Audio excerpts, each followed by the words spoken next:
வணக்க மக்களே! Welcome to Bigg Boss Tamil season 9. So இன்னைக்கு வந்து பொம்மை டாஸ்க்குங்க. அதாவது இந்த தடவ மாஸ்க் பேஸ்டு. ஸோ எல்லாருடைய மாஸ்க்கும் இருக்கு. பிக் பாஸ் வீட்ல உள்ளவங்க அவங்க மாஸ்க்க தவிர மித்த எல்லார் மாஸ்க்கையும் எடுக்கலாம். பிக் பாஸ் டீலக்ஸ்ல உள்ளவங்க அவங்க மாஸ்க்கையும் எடுத்துக்கலாம். மித்தவங்க மாஸ்க்கையும் எடுத்துக்கலாம். ஆனா ஒருத்தவங்க ஒரு மாஸ்க் தான் எடுக்கணும். மாஸ்க் எடுத்தவங்க தான் போய் வந்து அந்த இதுல வைக்கணும். ஆ தடுக்கலாம். மத்தபடி மாஸ்க் வந்து பாஸ் பண்ணக்கூடாது அப்படின்னு வந்து பிக் பாஸ் சொல்லிட்டாரு. ஆனா ஒண்ணு மட்டும் நல்லா தெரியுதுங்க. எல்லாரும் சேர்ந்து டார்கெட் பண்றது வந்து நம்ம விஜே பார்வ தான். ஸோ அது சக்சஸ்ஃபுல்லா ஃபர்ஸ்ட் ரவுண்ட்ல கம்ப்ளீட் பண்ணாங்க. அத என்ன ஆச்சுன்னு நான் லாஸ்ட்டா சொல்றேன். ஸோ விக்கல் சிக்ரம் வந்து பார்வதிய வந்து அப்படியே புடிச்சு தள்ளி விட்றாப்ல அப்பட்டமா. என்ன அப்படின்னு பார்த்தீங்கன்னா, நம்ம சபரி வந்து பார்வதியோட மாஸ்க் வச்சிருந்தாங்க. ஸோ அத வந்து பார்வதி வந்து பிடுங்க போகும்போது விக்கல் சிக்ரம் வந்து புடிச்சு தள்ளி விட்டாப்ல. ஸோ பார்வதியும் ஹேண்ட்லிங் பண்ணாங்க. ஸோ அதுக்கப்புறம் வந்து பார்வதி பண்ண தப்பு என்னன்னா, கெமியோட ட்ரெஸ்ஸ புடிச்சு இழுக்குறாங்க. ஸோ அதுவே பார்க்கறதுக்கு ஒரு மாரியா தான் இருந்துச்சு. அதுக்கு வந்து நம்ம எஃப்ஜே வந்து "நிலா ஒரு பொம்பளையா?" அப்படி இப்படின்னு பயங்கரமா திட்டுறான். கெட்ட வார்த்தையிலலாம் திட்டினான் அந்த பையன்.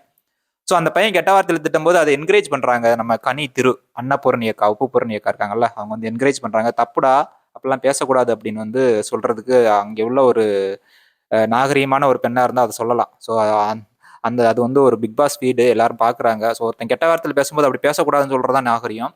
அந்த பொண்ணு பண்றதுக்கு இவன்லாம் இப்படி திட்டலாம், அதெல்லாம் ஒண்ணும் தப்பு இல்ல அப்படின்னு சொல்லிட்டு ஏத்தி விடுறாங்க நல்லா. ஸோ கனியோட வேலையே வந்து கேங் ஃபார்ம் பண்ணி, அந்த கேங் மூலியமா அவங்க வந்து வாழ்ந்துகிட்டு இருக்காங்கன்னு தான் தெரியுது.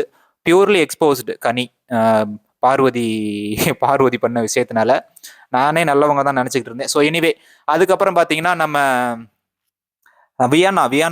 வியானா பத்தி வந்தோம் அப்படின்னு பார்த்தீங்கன்னா, வியானா வந்து ட்ரெஸ்ஸுக்குள்ள வந்து அந்த மாஸ்க்க வந்து ஒளிச்சு வச்சிருந்திருக்காங்க. ஒண்ணு அவங்கள வந்து வெளிய எடுக்க சொல்லியிருக்கணும். இல்லன்னா அப்படி பண்ணக்கூடாது அப்படின்னு சொல்லியிருக்கணும். ஆனா, அவங்க ட்ரெஸ்ஸுக்குள்ள கைய விட்டு கமருதீன் வந்து அந்த மாஸ்க்க வந்து எடுத்திருக்காப்ல. ஸோ அத தான் வியானா வந்து ரொம்ப கத்தி சொன்னாங்க. "ச்சீ! நீலாம் ஒரு ஆளாடா" அப்படின்னு சொல்லிட்டு பயங்கரமா இது பண்ணாங்க. அதையும் கேட்கவே இல்லங்க அந்த கனித்தெரு. அதுக்கப்புறம் வந்து அ வினோத்த யாரோ கடிச்சு வச்சிருக்கானுங்க. அதுக்கு வந்து கமருதீன் பை சொல்றான், "மெதுவா தானே கடிச்சாங்க. அதெல்லாம் ஒண்ணும் பிரச்சனை இல்ல" அப்படின்னு. அதுக்கு தான் வினோத் வந்து டென்ஷன் ஆகி, "டேய் மெதுவா கடிச்சா தப்பு இல்லையா?" அப்படின்னு சொல்லிட்டு அதுக்கு ஒரு சண்டை நடந்துகிட்டு இருந்துச்சு. ஸோ இங்க நியாயம் அப்படின்னு பார்த்தீங்கன்னா, மித்தவங்க இப்ப எஃப்ஜேவோ, இல்ல கமருதீனோ, இல்ல அந்த பிரவீன் ராஜன் எல்லாரையும் புடிச்சு தள்ளி விட்டான். ஸோ இவங்கெல்லாம் பண்ணா நியாயம்.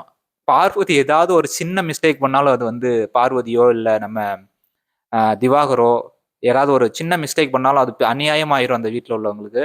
இதுதான் நடந்துட்டு இருக்கு. ஸோ மக்கள் பார்த்துக்கிட்டு இருக்காங்க. யாரு யாரு என்னென்ன பண்றாங்க அப்படின்னு.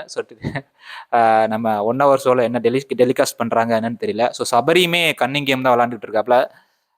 அந்த கூட்டத்துல இருந்தா பண்ணிங்க மாரி தான் ஆகணும் அடுத்து. அந்த மாரி தான் நடந்துட்டு இருக்கு. ஸோ எனிவே பார்க்கலாம் என்ன நடக்க போகுது அப்படின்னு. ஸோ ஃபர்ஸ்ட் ரவுண்ட் வந்து கேன்சல் ஆயிருச்சு. ஸோ செகண்ட் ரவுண்ட் வந்து என்ன ஆக போகுதுன்னு பார்ப்போம். பயங்கர போட்டியா தான் இருக்கும். ஆதிரைலாம் பயங்கர வொர்ஸ்ட்டுங்க. இருக்கிறதுலயே ஒரு கன்னிங் லேடி அப்படின்னா அது ஆதிரை தான் நான் சொல்லுவேன்.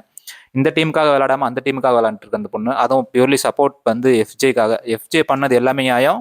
மித்தவங்க எஃப்ஜேக்கு அகைன்ஸ்டா யாராவது பண்ணா அது எல்லாமே அநியாயம் ஆதிரையை பொறுத்தளவுல. பார்ப்போம். இந்த தடவையும் விஜய் சேதுபதிக்காக தான் வெயிட் பண்ண வேண்டியதா இருக்கு. ஏன்னா உள்ள நியாயம் பேசுறவங்க யாருமே கிடையாதுங்க. Thank you.